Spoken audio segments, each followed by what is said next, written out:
NCERT science की book के कुछ महत्वपूर्ण प्रश्न जो खास तौर पर अम्ल और क्षारक पर आधारित है अध्याय 2 में, उन पर हम चर्चा करेंगे। मतलब पाठगत प्रश्न जो पाठ के अंदर प्रश्न हैं उन पर हम बात करेंगे।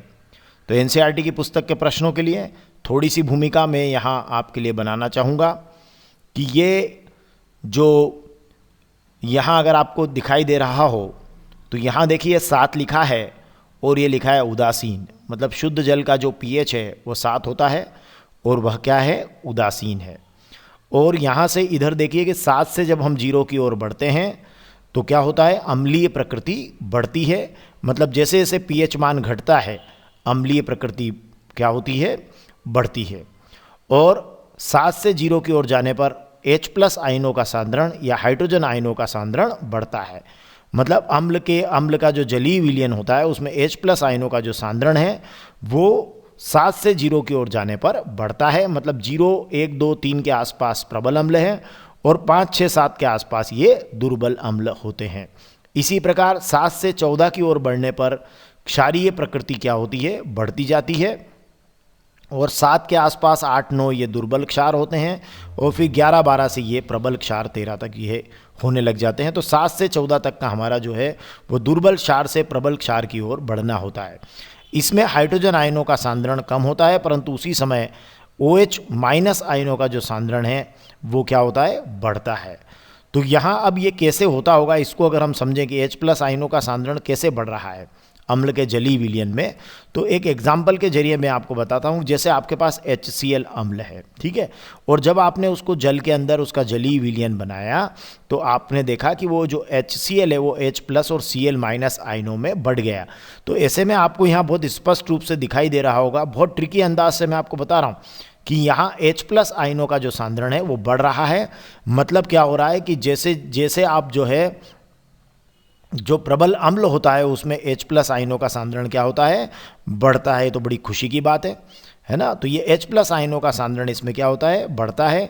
तो दुर्बल अम्ल से प्रबल अम्ल की ओर जाने पर, अर्थात 7 के बाद 7 से 0 की ओर जाने पर, मतलब पीएच के मान में जैसे जैसे कमी होती जाती है H+ आयनों का सांद्रण बढ़ता है और हम दुर्बल अम्ल से प्रबल अम्ल की ओर जाने लगते हैं।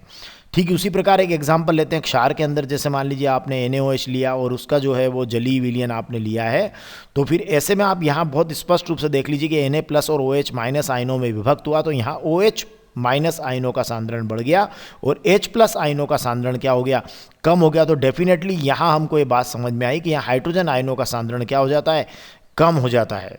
तो इस प्रकार जो है हमने जो महत्वपूर्ण बात सीखी वो ये है कि जो पीएच पैमाना होता है, जिसमें पी का अर्थ, पी से हमारा आशय पुषांश से, और सोरेनसन ने पीएच पैमाना दिया था। इसमें ये पीएच पैमाना क्या करता है, तो पीएच की मदद से हम क्या करते हैं कि हम ये जान लेते हैं कि कौन सा अम्ल प्रबल है और कौन सा अम्ल दुर्बल है।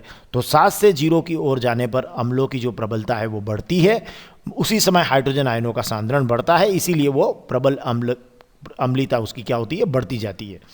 और यहाँ मैंने एक एग्जाम्पल के जरिए इस बात को बताया है। और 7 से 14 की ओर जाने पर जो क्षारीय प्रकृति है वो बढ़ती चली जाती है और H+ आयनों का सांद्रण क्या होता जाता है, कम होता जाता है।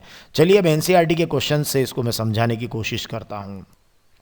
ये आपने अभी अभी पढ़ा है। अब इसके बाद में इससे रिलेटेड मैं एक प्रश्न बनाता हूँ कि 5 विलयन है हमारे पास ABCDE, उसकी जांच यूनिवर्सल इंडिकेटर या सार्वत्रिक सूचक से की जाती है।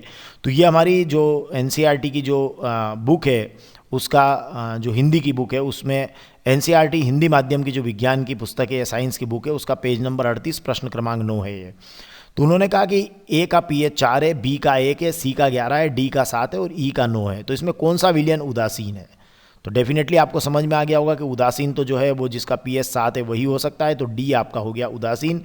तो ये आपका D जो है जिसका पीएच 7 है ये हो गया उदासीन। अब प्रबल क्षारीय कौन है, तो देखिए 7 से 14 की ओर जाने पर क्षारीय प्रकृति बढ़ती है। तो इसमें प्रबल क्षारीय कौन हुआ इन सब में, तो ये देखिए 7 और 14 के बीच में एक तो 11 है और एक 9 है। अब इसमें पूछा प्रबल क्षारीय तो फिर 11 होगा, है ना, क्योंकि क्षारीय प्रकृति यहाँ इस तरीके से बढ़ती है। तो फिर ऐसे में ये जो है आपका क्या हो जाएगा, इसका उत्तर प्रबल क्षारीय कौन है, ये C वाला है जिसका पीएच क्या है, 11 है। अब प्रबल अम्लीय कौन है? तो आपको पता है 7 से 0 की ओर जाने पर क्या होता है, अम्लीय प्रकृति बढ़ती है। तो ऐसे में प्रबल अम्लीय तो ये 0 के आसपास वाला ही कोई ना कोई होगा। तो यहाँ कौन है, वो 1 है। तो फिर ऐसे में जो है जिसका pH 1 है वो B है और वो प्रबल अम्लीय है।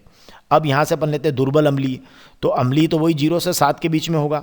अब दुर्बल कौन हो सकता है? तो ये देखिए, जब प्रबल अम्लीय 1 हो गया तो दुर्बल अम्लीय कौन हो जाएगा, यहाँ पर 4 हो जाएगा। तो हम कहेंगे कि ए वाला जो है वो जिसका pH 4 है वो दुर्बल अम्लीय है। और दुर्बल क्षारीय कौन है? तो आप कहेंगे कि देखिए प्रबल क्षारीय के लिए आपने 11 बता दिया जो C है, ठीक है। तो दुर्बल क्षारीय 7 और 14 के बीच में कहीं ना कहीं होगा, तो ये 11 से कम होना चाहिए, तो ये 9 होगा। तो इस तरीके से आप बता सकते हैं। अब इसके बाद इन प्रश्नों में, इस प्रश्न में ये भी पूछा कि इन मानों को हाइड्रोजन आयनों की सांद्रता के आरोही क्रम में लिखो। मतलब हाइड्रोजन आयनों की सांद्रता के आरोही क्रम का अभिप्राय है कि इनको इंक्रीजिंग ऑर्डर में लिखना है हाइड्रोजन आयनों की सांद्रता के। तो हाइड्रोजन आयनों की सांद्रता के इंक्रीजिंग ऑर्डर में लिखने का मतलब ये है कि आप 14 से शुरू करेंगे और 0 तक जाएंगे। तो ये आपका हाइड्रोजन आयनों की सांद्रता का बढ़ता क्रम हो गया। मतलब हाइड्रोजन आयनों की सांद्रता का बढ़ता क्रम मतलब ये हो गया pH का घटता क्रम। तो पहले ज़्यादा pH वाले को लिखना है ना, H+ आयनों का सांद्रण बढ़ रहा है मतलब घटता pH। तो पहले ज़्यादा pH वाले को लिखेंगे, फिर उसके बाद उसके अनुरूप कम pH वालों को लिखते जाएंगे। तो पहले कौन आएगा, 11, फिर आएगा 9, फिर आएगा 7, फिर 4 और फिर 1। तो इस तरीके से हम इसको लिखेंगे तो ये हमारा बन जाएगा CEDAB। तो ये आपका हाइड्रोजन आयनों की सांद्रता के आरोही क्रम अर्थात इंक्रीजिंग ऑर्डर अर्थात बढ़ते H+ के क्रम में आपने लिखा। तो बढ़ता H+ मतलब 14 से 0 की ओर, क्योंकि H+ आयनों का सांद्रण इधर से इधर जाने पर बढ़ता है, मतलब घटता pH। तो घटता pH मतलब जिसका pH ज़्यादा है उसको पहले और उसके बाद क्रमशः जिन जिन के pH कम है उनको उसके बाद लिखेंगे। तो ये एक बहुत महत्वपूर्ण प्रश्न है परीक्षा के पॉइंट ऑफ व्यू से। चलिए एक और इसी तरह का प्रश्न देखते हैं। जैसे यहाँ एक और प्रश्न हम बनाते हैं, पेज नंबर 31 आपकी बुक का है और उसमें प्रश्न क्रमांक 1 है कि 2 विलयन है A और B, इनके pH 6 और 8 है, ठीक है। तो किस विलयन में हाइड्रोजन आयनों की सांद्रता अधिक है? तो 6 और 8 है मतलब 6 इधर रह गया और 8 यहाँ है। तो डेफिनेटली जो हाइड्रोजन आयनों की सांद्रता किस में अधिक होगी, वो 6 वाले में अधिक होगी, है ना। तो 6 वाला हमारा अम्लीय हो जाएगा और 8 वाला हमारा क्या हो जाएगा, क्षारीय हो जाएगा। मतलब हमने ये बात सीख ली कि 7 पर उदासीन है तो 6 वाला इधर है, तो ये क्या हो गया, H+ आयनों का ज़्यादा सांद्रण है तो ये अम्ल है। और यहाँ ये देखिए 8 इधर है, 7 से इधर है, मतलब एक क्षार है। तो इसमें H+ आयनों का सांद्रण क्या है, कम है। तो हमारे उत्तर में हम लिख सकते हैं, डेफिनेटली हमें एक बात समझ में आ गई कि जिसका pH कम है उसमें ज़्यादा हाइड्रोजन H+ आयन है और वो ज़्यादा अम्लीय है। तो कम pH वाला मतलब 0 से 7 के बीच में, तो वो जब 7 से आप 0 की ओर बढ़ते जाएंगे तो pH क्या होता जाएगा, कम होता जाएगा और उसी समय H+ आयनों का सांद्रण क्या होगा, बढ़ता जाएगा और अम्लीयता भी क्या होगी, बढ़ती चली जाएगी। तो ठीक है, हमने ये बात यहाँ पे सीख ली। अब इसमें हमने दोनों विलियनों में बता दिया कि विलियन A जो है उसका pH क्या है, 6 है। तो उसका जो है pH 6 है, मतलब उसमें 8 की तुलना में क्या है, हाइड्रोजन आयनों की सांद्रता क्या है, ज़्यादा है। और जो विलियन B है, चलो अब A क्या हो गया, तो ये हमारा हो गया अम्लीय, है ना। A हमारा अम्लीय है और विलियन B क्या हो जाएगा, हमारा क्षारीय है, क्योंकि उसका pH 8 है। तो इस तरीके से आप उत्तरों को दे सकते हैं। समझाने के, ये आपके समझाने के लिए, केवल आप इतना सा लिख देंगे तो काम चल जाएगा कि किस विलयन में हाइड्रोजन आयनों की सांद्रता अधिक है। तो डेफिनेटली A वाले में अधिक है क्योंकि उसका pH 6 है और इस B वाले का तो pH 8 है।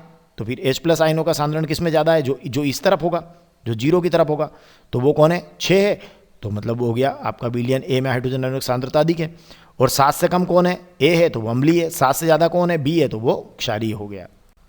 चलिए अगला प्रश्न लेते हैं हमारी NCERT की बुक का, पेज 31 बुक का, जो क्वेश्चन नंबर 2 है कि H+ आयन की सांद्रता का विलयन की प्रकृति पर क्या प्रभाव पड़ता है। तो डेफिनेटली यहाँ दिख रहा है कि H+ आयनों का जब सांद्रण बढ़ता है तो फिर क्या होता है कि विलयन की जो प्रकृति है वो किधर शिफ्ट होने लगती है, वो अम्लीयता की ओर शिफ्ट होने लगती है। तो हाइड्रोजन आयनों की सांद्रता अगर अधिक हुई तो हम कहेंगे कि हाइड्रोजन आयनों की सांद्रता का अधिक होने का मतलब ये है कि उसमें अम्लीयता जो है वो बढ़ती चली जाएगी। तो यहाँ आपको दिख रहा है कि दुर्बल अम्ल से हम प्रबल अम्ल की ओर जाने लगेंगे। तो अम्लीय प्रकृति का बढ़ना H+ आयनों की सांद्रता के बढ़ने से हमें उसका संकेत मिलता है।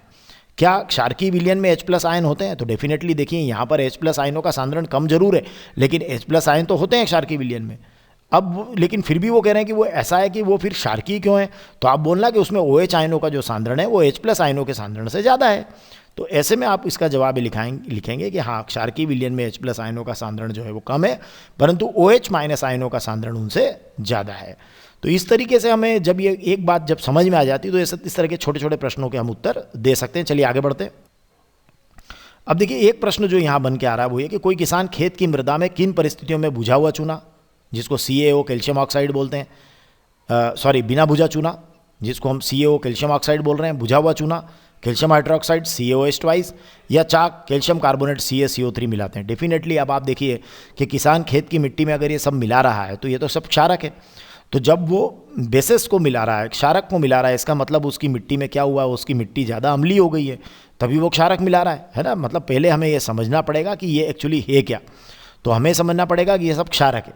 अब ये क्षारक क्यों मिला रहा है, तो आपको ये समझना पड़ेगा कि जब क्या होता है कि क्षारक जब वो मिलाएगा तो वो जो उसकी जो अधिक अम्लीयता है, जो एक्सिस एसिड उसके अंदर है, मतलब मिट्टी जो है ज़्यादा अम्लीय हो गई है, मतलब उसका pH क्या हो गया है, कम हो गया और मिट्टी ज़्यादा अम्लीय हो गई है।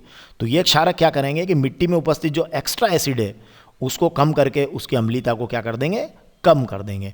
तो उसकी अम्लीयता को कम करना है, वो मिट्टी जो है वो ज़्यादा अम्लीय है, तो हमने क्या करा, क्षारक उसमें मिला देंगे, तो उसकी जो अम्लीयता है वो क्या हो जाएगी, वो अतिरिक्त जो उसका अम्ल है उससे क्रिया करके उसकी अम्लीयता को वो क्या कर देगा, कम कर देगा। ये ठीक वैसा ही जैसे हमारे उदर में HCl अम्ल होता है, पेट में हमारे स्टमक में HCl अम्ल है उदर में, और उसमें क्या करते हैं हम कि वो जब पेट की अम्लीयता बढ़ जाती है तो फिर क्या करते हैं कि अतिरिक्त अम्ल को जो है वो कम करने के लिए क्या करते हैं, ऊपर से हम क्या करते हैं, एंटासिड लेते हैं या इनो लेते हैं, तो वो पेट की अम्लीयता को कम करने के लिए वो एंटासिड का उपयोग हम करते हैं। ठीक वैसे ही किसान जो है वो मिट्टी की अम्लीयता को कम करने के लिए उसमें बिना बुझा चूना या बुझा हुआ चूना या चाक आदि मिलाता है।